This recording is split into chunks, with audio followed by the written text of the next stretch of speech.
ইসরায়েলে ক্ষেপণাস্ত্র হামলা চালিয়েছে ইরান। এই হামলার জবাবে প্রতিশোধের অঙ্গীকার করেছে ইসরায়েল ও যুক্তরাষ্ট্র।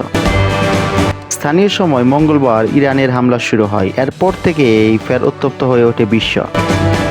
ফিলিস্তিনের গাজায় হামলায় অব্যাহত রাখার মধ্যেই লেবাননের সশস্ত্র গোষ্ঠী হিজবুল্লাহর উপর হামলা চালাচ্ছে ইসরায়েল।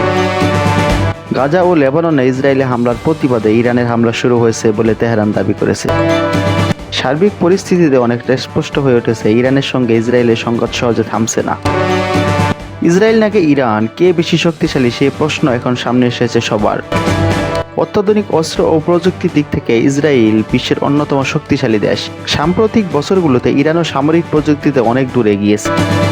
সামরিক সক্ষমতায় কোন দেশ কোন অবস্থানে রয়েছে তার পরিসংখ্যান তুলে ধরে গ্লোবাল ফায়ার পাওয়ার ওয়েবসাইট। ফায়ার পাওয়ার সূচকে 145টি দেশের মধ্যে ইরানের অবস্থান 14তম আর ইসরায়েলের অবস্থান 17তম। 2019 সাল হিসাব যদি আমরা দেখি তাহলে দেখা যাবে বিশ্বের সামরিক অস্ত্রের সক্ষমতার দিক থেকে ইরান এই 14 নম্বরে আছে মূলত কয়েক বছর থেকেই। বরং ইসরায়েলের অবস্থান কিছুটা এগিয়েছে। 2019 সালের হিসাব অনুযায়ী ইসরায়েল ছিল 18 নম্বরে। মূলত যুক্তরাষ্ট্রের সামরিক সহায়তা পেয়ে প্রতিনিয়ত নিজেদের সক্ষমতার উন্নয়ন করেছে ইসরায়েল। হালনাগাদ হিসাব অনুযায়ী নিয়মিত সেনার সংখ্যা, সামরিক উড়োজাহাজ, পরিবহন উড়োজাহাজ, সাজোয়া ট্যাঙ্ক, সাজোয়া যান, সাবমেরিন ও যুদ্ধজাহাজের সংখ্যা ইসরায়েলের তুলনায় বেশ এগিয়ে ইরান। আবার রিজার্ভ সেনা, যুদ্ধ বিমান, হামলায় ব্যবহৃত হেলিকপ্টার, আকাশ প্রতিরক্ষা ব্যবস্থা এগিয়ে আছে ইসরায়েল। নিয়মিত সেনাতেও ইসরায়েলের চেয়ে অনেক এগিয়ে ইরান। ইরানের যেখানে নিয়মিত সেনার সংখ্যা 6,10,000 সেখানে ইসরায়েলের 1,70,000। তবে রিজার্ভ সেনা ইসরায়েলের কাছে বেশি। ইসরায়েলের কাছে ইরানের চেয়ে দ্বিগুণ যুদ্ধ বিমান রয়েছে। ইসরায়েলের কাছে যুদ্ধ বিমান রয়েছে 241টি, ইরানের কাছে রয়েছে 116টি। ইরানের চেয়ে হামলায় ব্যবহৃত হেলিকপ্টারের সংখ্যা ইসরায়েলের বেশি। ইসরায়েলের চেয়ে 20,000 বেশি সাজোয়া যান আছে ইরানের।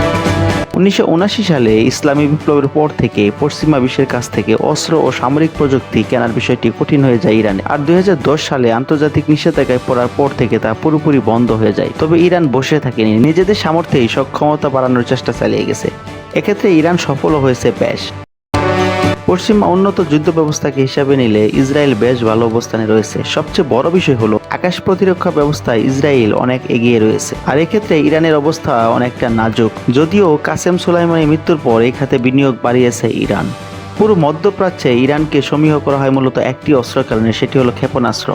নিজেদের সামর্থ্যে এমন সব ক্ষেপণাস্ত্র তৈরি করে ফেলেছে ইরান, যেগুলোর কারণে ইসরায়েল সহ অন্যান্য বিরোধী রাষ্ট্রে ভয় না পাওয়ার কোনো কারণ নেই। যুক্তরাষ্ট্রের ন্যাশনাল ইন্টেলিজেন্স পরিচালকের অফিস বলছে মধ্যপ্রাচ্যে সবচেয়ে বেশি ব্যালিস্টিক মিসাইল রয়েছে ইরানের।